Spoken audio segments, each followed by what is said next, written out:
ഒന്നുമില്ല. എന്റെ ഭർത്താവിന് ജീവൻ രക്ഷിച്ചതിന് വളരെ നന്ദി സാറേ.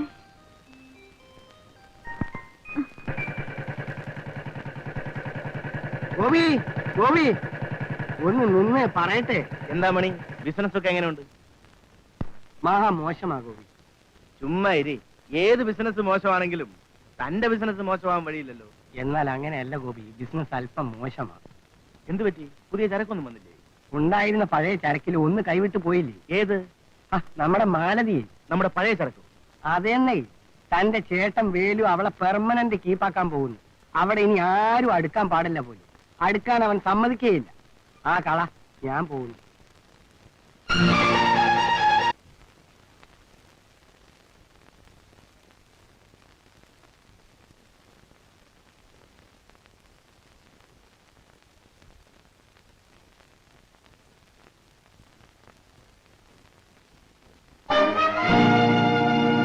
എന്താ പറഞ്ഞത്? സുഖമാണ്.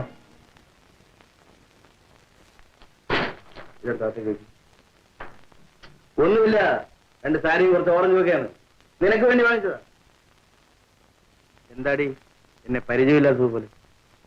അതോ ഓർമ്മയില്ലാന്ന് അഭിനയിക്കാം? ഇതേ മതിൽക്കെട്ടിനുള്ളിൽ, ഇതേ കട്ടിൽ. പക്ഷേ അന്ന് ഞാൻ ഇവിടെ കൂടെ കൂടെ വരുമായിരുന്നു. അതിനിപ്പോ എന്ത് വേണം? നിന്നെ വേണം. എന്റെ വീട്ടിലും കട്ടിലുണ്ട്, എന്റെ വീട്ടിലും മെത്തയുണ്ട്, എന്റെ വീട്ടിൽ ഞാനുമുണ്ട്. നിന്നെ അങ്ങോട്ട് കൊണ്ടുപോകാനാണ് ഞാൻ വന്നത്. ഓഹോ, പുടവ തന്ന് എന്നെ കൊണ്ടുപോകാൻ വന്നതായിരിക്കും. നാണോ ഇല്ലല്ലോ തനിക്ക്?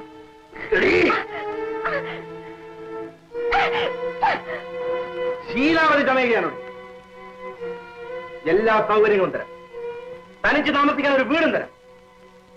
ഗോപിയുടെ വെപ്പാട്ടി എന്ന് പറഞ്ഞാൽ അതിന്റെ അന്തസ് എന്താണെന്ന് നിനക്കറിയാം. എത്രയോ സ്ത്രീകൾ ഈ സ്ഥാനത്തിന് വേണ്ടി എന്റെ പുറകെ നടക്കുക. എന്തു പറയുന്നു? ഞാൻ പറയുന്നത് കേൾക്കൂ.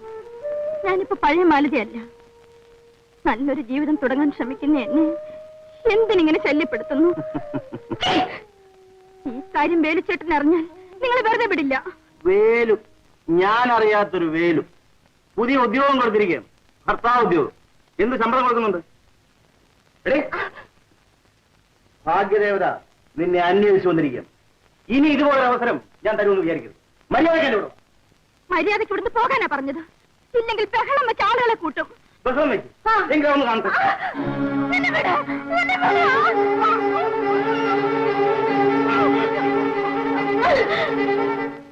മാലതി മാലതി തന്നെയാണ്.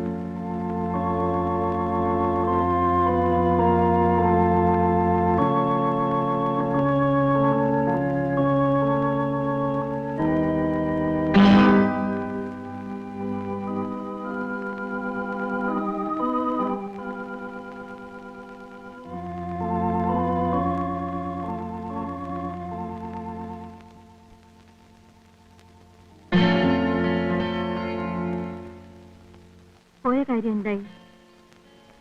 ജോലിക്കാരിയല്ലേ, എന്നത്തെയും പോലെ തന്നെ കിട്ടിയില്ല.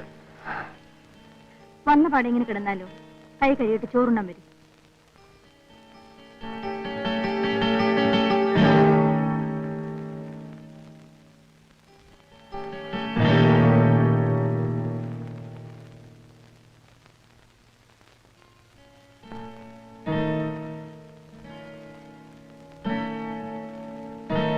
ഇതല്ലേ നിങ്ങൾ നോക്കുന്നത്?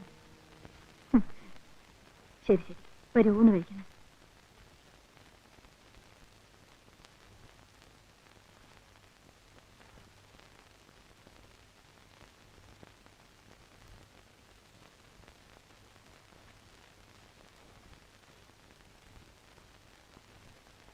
നിസ്സാരമായൊരു ബീഡി കഷ്ണം സംശയത്തിനിടെ ഉണ്ടാക്കിയല്ലേ? ബീഡിയുടെ ഉടമസ്ഥൻ ആരാണെന്ന് ചോദിച്ചില്ലല്ലോ. ചോദിച്ചെങ്കിലേ പറയാം. നിങ്ങളുടെ അനുജൻ ഗോപിയാണ്. അവനോട് വന്നിരുന്നോ? അതെ, വന്നിരുന്നു. ഞാൻ അവന്റെ കൂടെ പാർക്കണമെന്ന്, വെപ്പാട്ടിയായിട്ട്. സകല സൗകര്യങ്ങളും തരാമെന്ന്. പക്ഷേ ഞാനവനെ ഓടിച്ചു വിട്ടു. അവനെ നിനക്ക് നേരത്തെ അറിയാം? നേരത്തെ പരിചയപ്പെടാത്ത ഒരേ ഒരാൾ മാത്രമേ ഉള്ളൂ, എന്റെ വേലുവേട്ടൻ. എന്റെ പഴയ ജീവിതം കണ്ടുമുട്ടിയവരിൽ ഗോപി ഒരാളാണ്. ഭാര്യയും ഭർത്താവൊന്നും പറയാറായിട്ടില്ല. അപ്പോഴേക്കും സംശയം കണ്ടില്ലേ? ആൺവർഗത്തിന്റെ കൂടപ്പിറപ്പല്ലേ സംശയം. സംശയിച്ചതല്ല മാലതി, പണ്ടത്തെ പരിചയക്കാരിൽ നിന്നുള്ള ശല്യം കുറെ കാലം കൂടി നിനക്ക് തുടർന്നു വന്നേക്കാം. എങ്കിലും നീ സത്യം പറഞ്ഞാൽ എനിക്ക് സന്തോഷമേ ഉള്ളൂ. ഇനിയൊരു സത്യം കൂടിയുണ്ട്. എന്താ? ഗോപി എന്നെ ബലാത്കാരമായി കെട്ടിപ്പിടിച്ച് ദാ ഇത് കണ്ടില്ലേ?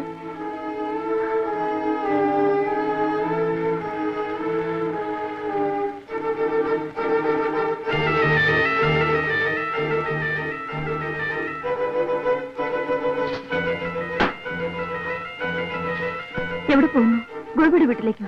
അതെ. അടിപിടി കൂടി അപകടമൊന്നും ഉണ്ടാക്കരുതേ. ഒന്ന് നിൽക്കൂ.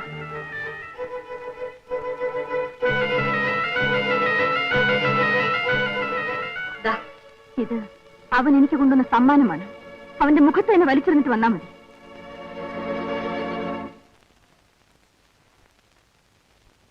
എടി ഭാർഗവി, ഈ കഥ തുറന്നിട്ട് റോഡെ പോകുന്ന പട്ടിയും പൂച്ചയൊക്കെ അകത്ത് കയറുമെന്ന് അറിയാമേ? ഓടിയാത് എന്ത് കേറി വന്നത് പട്ടിയാണെങ്കിൽ നിന്റെ അമ്മ പ്രസവിച്ചതാണ്. നിന്നേക്കാ മുമ്പേ ജനിച്ചവനാണടാ നീ. എന്റെ വീട്ടിൽ വന്ന് കയറണം പട്ടി. നിന്റെ വീട്ടിലാരാ കള്ളം പറയുന്നോടാ? ഞാൻ മാനവിന്റെ വീട്ടിലാണ് പോയത്. അത് തന്നെയാണോ എന്റെ വീട്? അവളെ പാട്ടത്തിനെടുത്തിരിക്കുകയാണോ അതോ വിലക്കോ? അല്ല, പുറമ്പോക്കിനെ ഇവിടുന്ന് പാട്ട. ഇനി മേലെ പഠിക്കാത്ത നീ കയറിയാൽ നിന്റെ മുട്ടുകാരി ഞാൻ തല്ലി പിടിക്കും. വരട്ടാതെ എന്റെ വിരട്ട് തന്നെ കാണണോടാ. ഇതേ വീട്ടിൽ എന്റെ കട്ടിൽ ഞാൻ അവളെ കൊണ്ടുവന്നില്ലെങ്കിൽ എന്നെ എങ്ങനെ വിളിക്കും? ഞാൻ അല്ലെങ്കിലും നിന്നെ അങ്ങനെ തന്നെ വിളിക്കുന്നേ. നിനക്ക് എന്റെ മാലതി അറിഞ്ഞുകൂടാ. നിന്റെ മാലതി എനിക്ക് അറിഞ്ഞുകൂടാ അല്ലേ? അവളുടെ ശരീരത്ത് എത്ര മഴവുണ്ടെന്ന് നിനക്കറിയാമോ? എന്റെ അടുത്ത് അതിന് കണക്കോ? ഞാൻ നിന്റെ ചേട്ടനാണെന്നുള്ള കാര്യം നീ ഓർമ്മിക്കുന്നില്ലെങ്കിലും നീ എന്റെ അനുജനാണെന്നുള്ള കാര്യം ഞാൻ പലപ്പോഴും ഓർത്തു പോകാറുണ്ട്.